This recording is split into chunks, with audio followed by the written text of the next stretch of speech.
Bonjour les amis, vous savez que le permis de conduire c'est quelque chose d'important, voire de capital pour moi, parce que sans permis de conduire, plus de liberté de se déplacer, plus la possibilité d'aller où vous voulez, quand vous voulez, avec qui vous voulez, une espèce de mort sociale qui vous oblige à être dépendant des autres ou bien qui vous amène à vous recroqueviller chez vous, à devenir un consommateur qui n'a plus du tout aucune sociabilité, aucune vie commune, rien.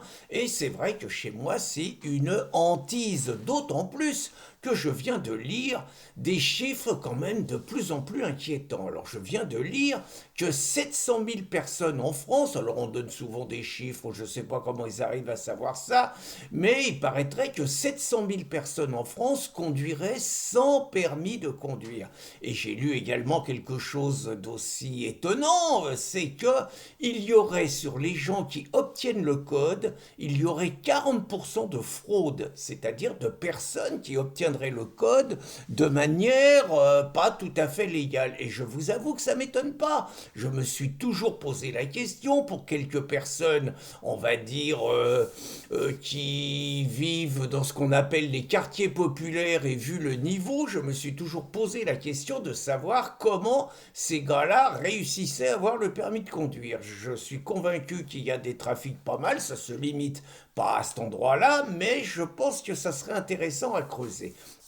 Et donc vous êtes obligé de vous dire, pour conserver son permis aujourd'hui dans la France qu'on connaît, sachant que l'Union européenne a décidé d'en remettre une louche, c'est-à-dire que maintenant ils vont vouloir nous faire passer des visites médicales et c'est chaque État qui va décider du rythme des visites médicales. Autrement dit, à partir de 65 ou 70 ans, on est parti pour tous les 5 ans passer la sacro-sainte visite médicale et pour peu que vous ne voyez pas assez bien d'un œil, qu'on vous tape sur le genou et vous n'avez pas le réflexe qu'il faut au bon moment, vous avez des toubibs qui vont vous sucrer votre permis. Donc, vous voyez, ça fait quand même beaucoup de questions. Alors, moi, j'en suis toujours à... moi, j'ai passé mon permis, je l'avais à vie.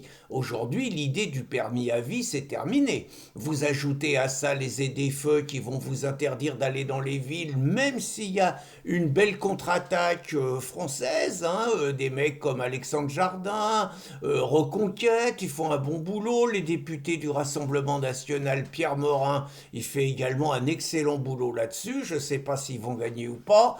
Paris et Lyon, ça paraît acquis, mais bon, les 40 autres, c'est pas tellement sûr.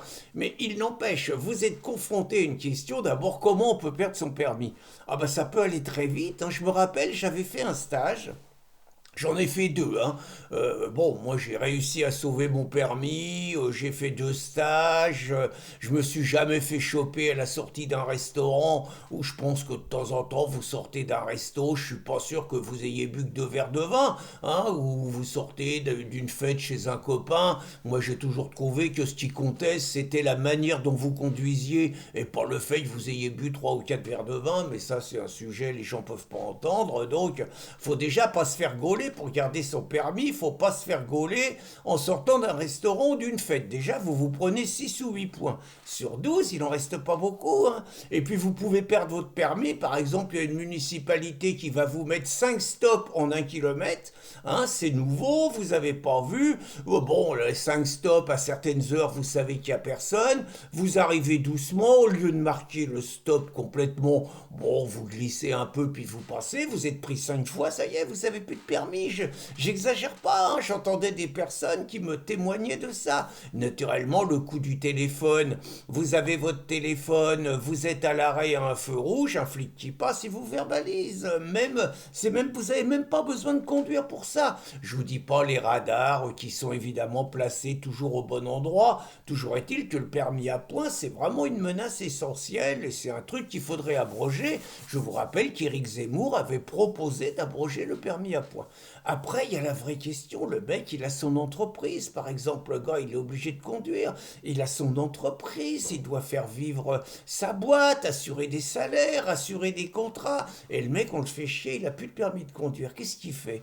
Le gars qui a son boulot, le gars qui est livreur et tout. Bah, livreur, c'est pas toujours facile et tout. Le mec a plus de permis de conduire. Qu'est-ce qu'il fait? Alors, me faites pas dire ce que j'ai pas dit. Je suis pas pour la protection, évidemment, inconditionnelle de tous ceux qui bravent les lois. Je suis même pour être impitoyable avec ceux qui mettent en danger la vie d'autrui, ce qui n'est pas du tout la même chose. Là, dans les retraits massifs de permis de conduire, je regardais les statistiques. Hein, là, il va y avoir cette année, on est parti, là, on est mi-avril, et on est parti pour avoir plus de 100 000 retraits de permis. Cette année encore, 100 000 retraits de permis. Ça fait à peu près 1000 mecs qui perdent leur permis par département, quand même. Enfin, c'est quand même ça la réalité, quoi. Et pour pas grand-chose. Donc, la question, parce que vous me voyez tourner autour du pot, si un jour il m'arrive à moi de ne plus avoir le droit de conduire, qu'est-ce que je fais? Est-ce que je respecte fidèlement la loi et tout, estimant qu'elle est la même pour tout le monde? Et vous, qu'est-ce que vous faites? Si on vous prive de votre permis de conduire, si vous avez besoin de votre permis de conduire pour conserver une sociabilité, pour conserver quelque part une liberté, bah, est-ce que vous vous soumettez à l'interdiction du permis de conduire ou bien est-ce que vous dites, bah tant pis, il y en a 700 000, bah j'en ferai partie et je continuerai à conduire. Alors je vous pose la question, vous répondez bah, dans les commentaires, hein, ça peut être bien. Vous vous étonnerez pas, et je n'en dirai pas plus, on va pas vivre dangereusement, qu'en ce qui me concerne, ma décision est prise et depuis très longtemps. Bonne journée les amis!